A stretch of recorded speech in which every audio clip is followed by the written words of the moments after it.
Yeah. That's what happened. Yeah, we came back, and the guitar player from the Weeds, Ed Bowen, happened to have moved back into Portland in the meantime while we were gone. And he and Fred got together and started their first guitar shop with nothing. And to the point to where Fred would go out and buy old appliances, fix them up. They called it Freedom Guitar. So he had this thing for getting old washing machines and painting them red, white, and blue, putting them in the shop with a few guitars, and a little bit of this and that. And after, just a few months, 6 months or so, they had that place hopping. It was the first, cool music store in town. Everything else was, like this old style, piano is God kind of music stores, and everybody was just coming of age. We were right around 20, I think, ourselves then, 2021. And so everybody wanted to learn how to play guitar. So they just took off like crazy from there for those guys until they started fighting like crazy and the whole thing blew up. And, that's what happened? Yeah. They Fred and Ed just couldn't they always had this kind of strange relationship. Best friends, but still just, I don't even know how to explain it. But anyway, Ed ended up keeping the shop. He and his younger brother, who was one of the partners there, and Fred, just took off, kind of gave it all up. Whatever, he did that a lot. Gave it all up, and we moved to LA so we could make it. Wait, you moved to LA? Oh God, yeah, we moved to LA several times. We were gypsies at that particular point, big time. Yeah, we went down to LA and stayed there for a bit. Came back here. Let me think. I have to get my timeline right here. Yeah, after Freedom Guitar blew up, we had Shane. I was pregnant when they first started that particular store. And then, we moved down to L.A., and Fred started auditioning people, and, was just going to go back. He was always a lead singer, so he was just lead singing. And got a bunch of guys together down there and auditioned them, and we were down there for, about a year and a half. And just could never get anything, to last, to work, to, LA's not the town to go and do that in. Everybody thought it was at the time, but it really wasn't.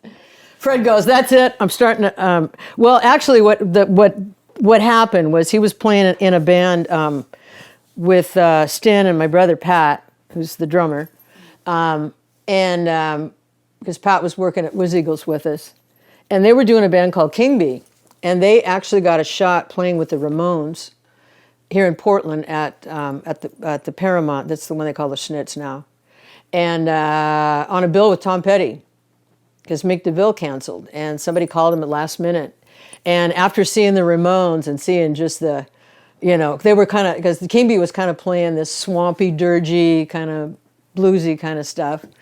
And after he saw the Ramones, he was just like, oh, I got to get in the band with some energy. This is, whatever. And he was just all hopped up and worked up about it. And he was thinking about who he could, get together in this band. And he wanted to start playing guitar. He had it with just being a lead singer. So he was really teaching himself before he only knew a few chords just to write songs with. So he pretty much was completely self-taught on guitar.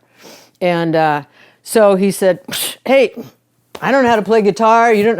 I'm sick of all these stupid bass players. They're flaky as hell. I'm going to teach you how to play bass. And I went, yeah, okay, whatever, right. Having a music store, we had too many instruments around. So it was like, and this one guy was coming in all the time who happened to be born the same year, 1948, as Fred and I. And he'd never played before either, and he was dying to learn how to play drums. So Fred said, perfect, we got a band. It's called the Rats. None of us know how to play. We're going to play punk rock. It's easy, it's simple. We got this. It's cool. And that's how it started. I thought he'd give up after 2 weeks, and the wild hair would be gone. But oh no, I was like, okay. And then once I, got in there and started, doing it. It was cool. I mean, I was still nervous as shit on stage, and really introverted and whatever, all through the Rats pretty much. And but once we ended up getting Dead Moon together, there was, I don't know, had just put in enough time, and we took a bit of a break, and there was something about Andrew. It was magic. It was just the chemistry was there, and it was fun. How did you guys fit into like the Portland music scene at the time? Did you? Oh, we were all like a major part of it. I feel like Fred and I have been a part of the Portland music scene since the 60s, in the late 60s, off and on at different points. And we just happened to own, a music store downtown where we sold super cheap instruments and really encouraged kids to pick up an instrument and play and blah, blah, blah. And we're about 10 to 15 years older than all the kids involved in, or wanting to get involved in the scene at that particular point. Some of them were still high school kids, with all the early punk rock bands here in Portland. And so we just happened to be one component that fit in. We had the responsibility aspect and, to help get a venue going and be able to, sign a lease, and the landlord wouldn't go, well, who are you guys? There was a bunch of different people that made the scene actually come alive and happen in Portland. And we just happened to be one component of it. But I've always felt like I'm a huge part of whatever scene, because I've always been involved with all the people that are making it happen. Yeah. And